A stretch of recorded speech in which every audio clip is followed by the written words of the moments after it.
Hoy, en Palabra y Vida,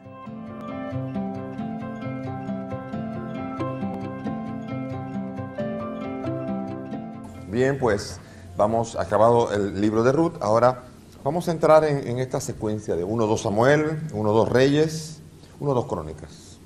Son dos libros, son una tríada interesante de dobles libros que vamos a ver. Primera Samuel, relatos que tienen intenciones muy definidas, de hacer una teología de la historia. Una Samuel tiene la primera parte, que es el ciclo de Samuel, capítulos del 1 al 7. Ciclo de Samuel, cuando Samuel es llamado. Hay una hermosa historia. La infancia, cómo ocurrió. Aquí hay un paralelismo muy interesante con María Santísima, de Ana, la mamá de Samuel.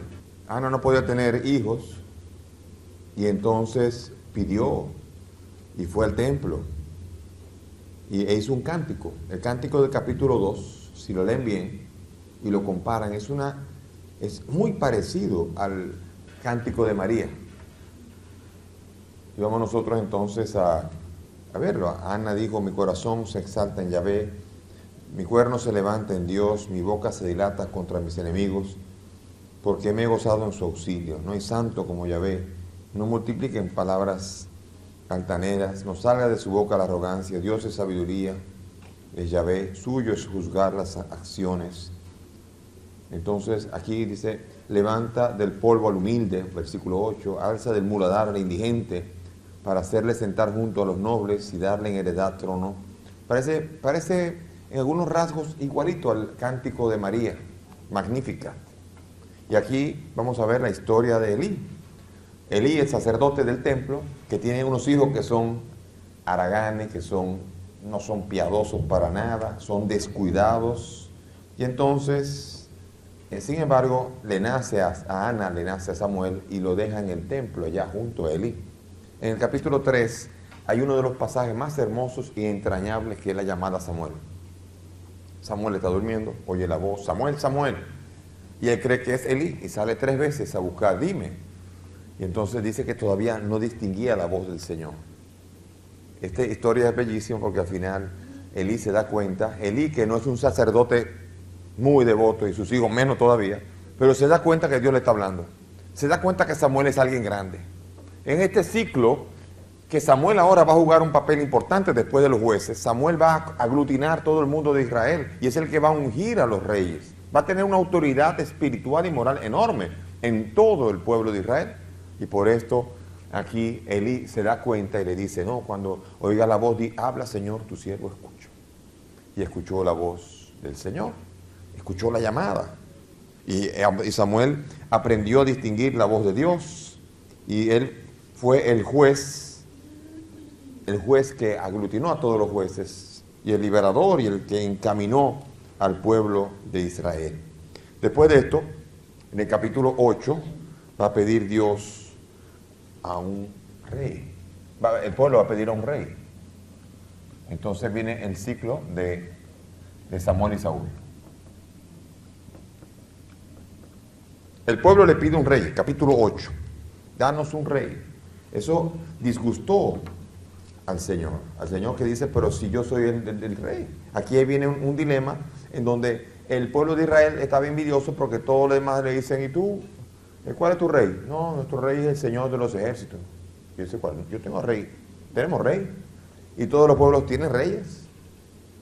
Y el pueblo de Israel se siente envidioso porque no tiene rey. Tiene rey, que es el Dios que los ha sacado de Egipto, pero ellos quieren un rey visible. Quieren un becerro de oro.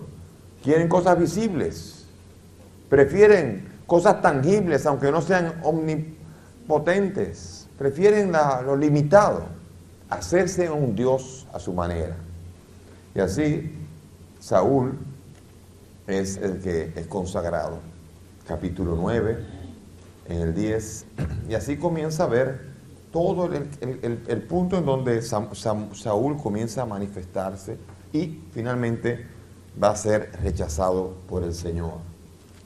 Al final de cuentas, dice aquí, capítulo 15, le fue dirigida la palabra de Dios a Samuel diciendo, me arrepiento de haber dado la realeza a Saúl. Capítulo 15, versículo 10. Porque se ha apartado de mí y no ha ejecutado mis órdenes. Y se conmovió Samuel y estuvo clamando a Yahvé toda la noche. O sea, claro, Samuel no era el culpable, pero Samuel entonces entiende, aunque Saúl va a pedir perdón, Saúl no hace el bien, hace el mal a los ojos de Dios. Y lo va a repetir en diversas ocasiones. E hizo el mal a los ojos de Dios, e hizo el mal a los ojos de Yahvé. Y en el capítulo 16 va a comenzar entonces la presentación de la figura de David. Capítulo 16 al 31. Otro de los pasajes, presentación de David. Otro de los pasajes entrañables es el capítulo 16 de Samuel, primera de Samuel. Cuando Samuel es enviado entonces. Fíjense cómo Samuel es el que está eligiendo de parte de Dios quién es el rey. ¿Qué figura? Y ahora no funciona Saúl y Dios le dice, falta saber quién es el que está decidiendo, Dios, Samuel, los dos, ninguno. No, estoy bromeando, pero aquí Samuel es llevado a la casa de Jesé y allí va a buscar a uno, y le traen a uno grandote y dice, seguramente es este. Y al otro tampoco. Y el Señor le va diciendo, no, este no, pasan todos. O sea, la selección de David no la hace Samuel, es presentado aquí Samuel como un ignorante. Él no sabe quién es. Él solamente cuando le presentan al más grandote dice, seguramente es este. Hablando con Dios. Y Dios le dice, no, Gam Hasé lo bajar Adonai. Tampoco a este lo ha elegido el Señor. Fuera. Y así uno y dos, todos. Y pide por otro, porque él fielmente entiende que Dios le ha dicho, ninguno de esos. Pero ¿cómo? Y es entre los hijos de Jesé, el más pequeño, David. David se presenta y lo ungen. Apenas un jovencito. Es ungido como rey. Previamente, ahora hay que derrocar a Saúl. Saúl tiene que ir acabando su reinado, pero ya impéctore está ya está ordenado, ya está ungido. David es el que va a ser el sucesor y todavía no lo sabe nadie, pero ya lo sabe Samuel, ya lo sabe David, ya lo saben los familiares y David es el sucesor garantizado de parte de Dios de que va a suceder a Saúl. Por tanto, David ahora será presentado como el nuevo rey que va a ser elegido según el corazón de Dios.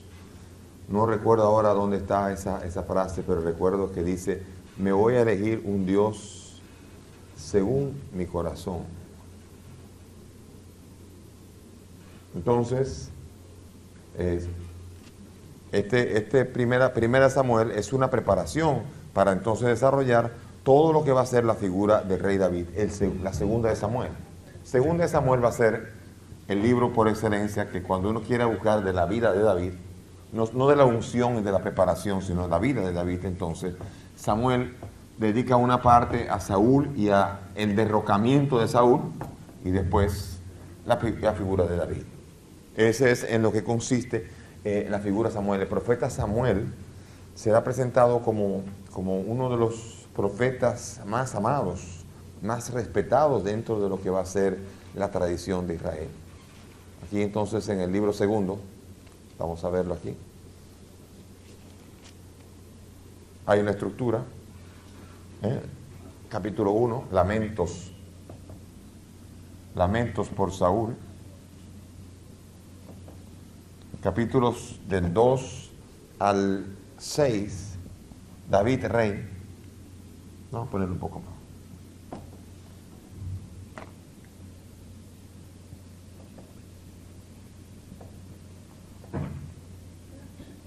David, rey de Israel. Todo el ascenso de David al trono. El capítulo 1 acaba con una elegía que es un canto triste por la vida de Saúl y de Jonatán, el hijo de Saúl, que debió ser el que sucedía a Saúl, y amaba mucho a David, pero no podía ser el sucesor, no había hecho Saúl el bien a los ojos de Dios. Y en el capítulo 2, otra vez, una nueva consagración de David en el monte Hebrón. y de allí en adelante, capítulo del 2 al 6, se presentará. Aquí, la primera parte, les recuerdo, en la parte de la presentación de David, David va surgiendo como un personaje particular. De hecho, David cantaba. David tocaba la cítara.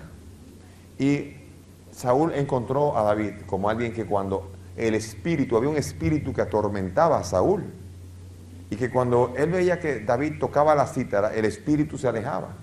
Se alejaba de David, de Saúl, de atormentarlo. Así es presentado. Entonces David, como un ungido, él tocaba la cítara, él era una persona mostrada como el ungido, y Saúl le comenzó a tomar cariño. Y le comenzó a tomar cariño y lo comenzó a poner en las diferentes campañas militares. Y comenzaron en el pueblo a tomarle más cariño a David que a Saúl. Y comenzaban a provocar. Y cuando venían de las guerras comenzaban a gritar y decían y que David mató, Saúl mató a 1000 y David mató a 10,000. Saúl mató a 1000 y David mató a 10,000. Entonces imagínense Saúl, ¿cómo se siente? Después viene Goliat, la famosa historia de Goliat, donde el gigante Goliat enfrenta al pueblo y sale David, el pequeño David. No sale Saúl, sale David y sale con una honda. Y de una sola pedrada acaba con el gigante y le corta la cabeza. Es vitoreado como un héroe. Saúl quiere matar a David. Y aquí toda esta situación va a ser el deseo de Saúl de matar a David y tratar de usar a su hijo Jonatán para que trate de chivatear dónde que está.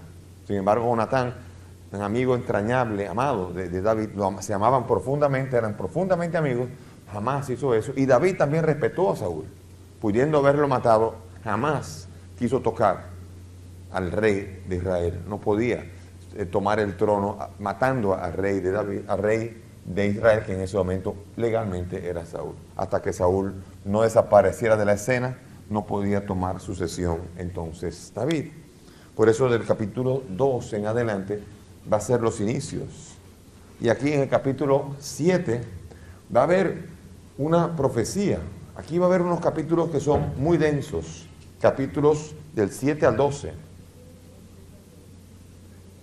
Densidad teológica aquí.